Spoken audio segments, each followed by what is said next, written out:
All right, guys, today we're looking at a special Jato, and it's our track edition. So this was put together for a customer. He's a return customer, Mr. Jex. We appreciate his business tremendously. And he gave me the opportunity to put together for him a track-focused car, something that would be a lot faster, something that's gonna handle a lot better than a stock BL2S Jato. This is what it is. So essentially what we're gonna talk about today is first the power system. So for power, we went with the 10BL 120 G2 from Hobbywing, 120 amps, a lot more capacity than stock speed control. It will allow to go up to 4S, but for this car, we're gonna stick with 3S, and we're gonna go with the 3700 kV motor. It's the 3660. It's a very, very powerful, very torquey motor, perfect for four-wheel drive. It's got a 5mm, very thick shaft on it. So for durability, it's just gonna be really right there where you wanna be. It's one of the most perfect motors you can put in a four-wheel drive buggy. It's the sweet spot for this type of car, and it was actually perfect. We used an RPM base mount to mount it in the car so that you don't have to worry about it getting loose. And then we double stick foam taped it to the plate. So it's really neat. It goes in there really nice. I like how Traxxas puts this little piece here for wire management. It keeps the wires down and it keeps it out of the way. So when you put this cover on it, it actually goes on really nice. Also, when you mount your on-off switch, you want to mount it on the servo, not here, because it's not going to let the body seat properly. There's going to be a little bump. So move that on-off switch right here if you're going to install this. But overall, a very clean installation, and it goes in very nicely. So on a 3S pack, you're going to be approaching speeds in a 55 to 60 mile an hour range. It's going to be an absolute bullet. Now this car, we put in the center differential. We all know that center differentials really help the handling of a car. It distributes the power a lot more efficiently than not having it. And if you're gonna, run this car on a track, you're gonna have to go with that center diff. We went with the plastic one. We didn't feel like we needed the metal-based one. It's cheaper. It's around 40 bucks, and we really like it a lot. For pinion, we went with the 13 tooth pinion. It's one up from the stock pinion, but it complements this kV of the motor and the speed of the car. Now, just to let you know, because the car is so efficient and everything runs really well, you don't need a fan on the motor. It's one of those setups where it's just perfect out of the box. It doesn't need any additional cooling. It's gonna run very efficient. You're gonna get good run times. And like I said, at the end of the run, it's gonna be cool. There's gonna be no thermal shutdowns on this setup at all. Now, of course, when you're building a track-focused car, one of the biggest focuses are on the suspension. So we have to talk about that. Now, the first thing we want to highlight is that out of the box, the Jato basically is set up for bashing. And how do we know that? Traxxas put a lot of droop into the front of the car. Usually a four-wheel drive buggy will have less droop than the back, and usually the shocks are shorter than the back. In this case, they use the same size shocks for front and rear. If you look at the front of the car on a standard setup, look how much droop there is there on the front end. That's really good for bashing if you're actually blasting through like a rough patch of uneven dirt. But when you're on the track, you want to actually have very minimal droop, especially if you have good grip. So if you look what we did here, we put shock limiters in these shocks. So basically you have staggered shocks like a regular buggy where you have longer in the back, shorter in the front. We used 9mm rubber spacers, and they basically took all that excess droop out. The other thing we did, if you notice, we have different springs on the car. We have a spring kit that's made for the GTR shocks from Traxxas. We've been selling it for a lot of our cars. Everybody's happy with it. We sell a couple packs of these almost every day. And if you look at them, so they're slightly longer for the front shocks. They're slightly longer than the ones from Traxxas. They fill the shock out more. Even though we're using the same size shock, we did the limiter and then the longer spring.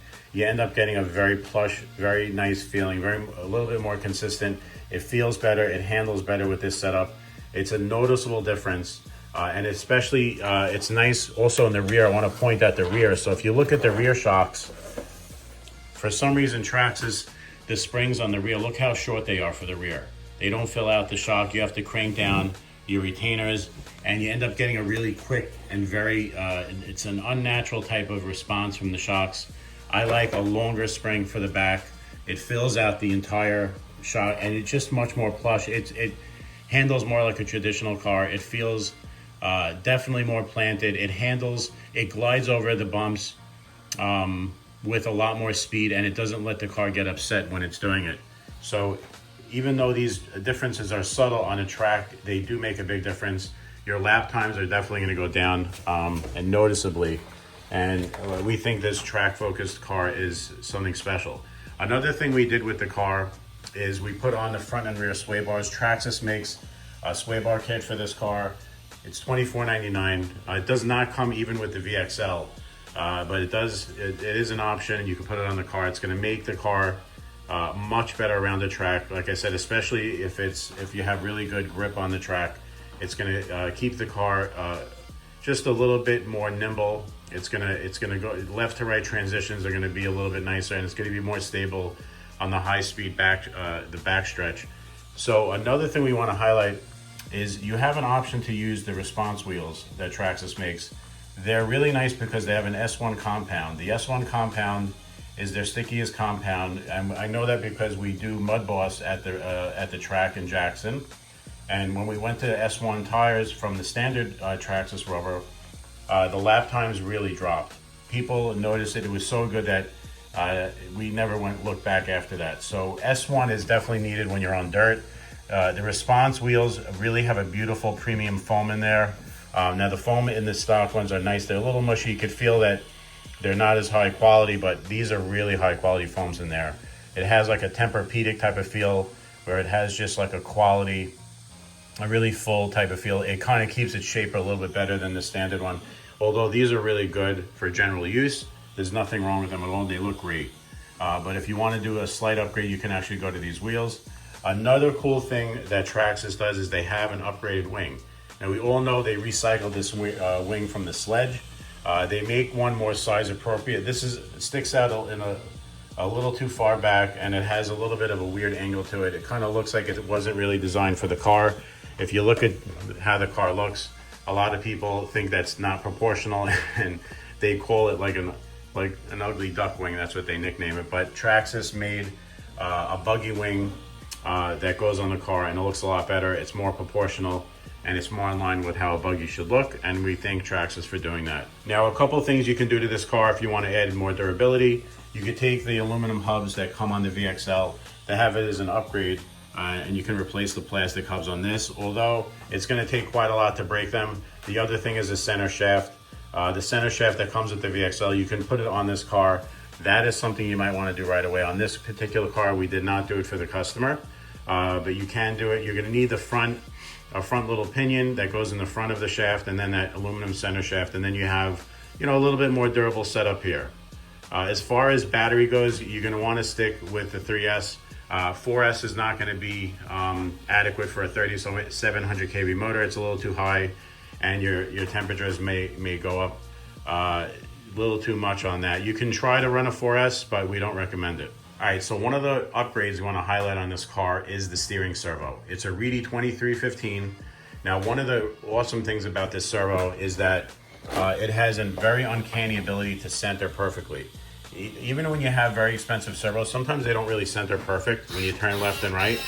This has a very nice ability to center perfectly every time. And when you're racing on a track, you definitely want a servo to center perfect. It's got 300 ounces of torque, just on 6 volts. It's just a really good servo.